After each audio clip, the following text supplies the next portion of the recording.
कांग्रेस के मंशूर की बीजेपी समेत दीगर जमातों ने सख्त नुक्ताचीनी की है। सियासी नुक्ताचीनी से परे अब मंशूर जुड़े कुछ बातें अदालत की दहलीज पर पहुंच गए हैं। कानपुर में एडवोकेट आशीष कुमार ने आईपीसी के सेक्शन 124A में तरमीम के कांग्रेस के वादे के खिलाफ शिकायत दर्ज की है। अदालत इस मामले पर 16 अप्रैल को समाअत करे।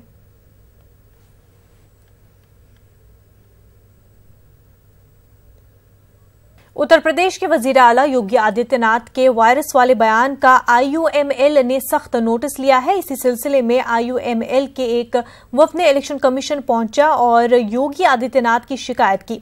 ख्याल रहे कि योगी आदित्यनाथ ने एक अवामी रैली में कहा था कि कांग्रेस मुस्लिम लीग नामी वायरस से मुतासिर है और अगर कोई मुस्लिम लीग नामी वायरस से मुतासिर हो गया तो वो बच नहीं सकता।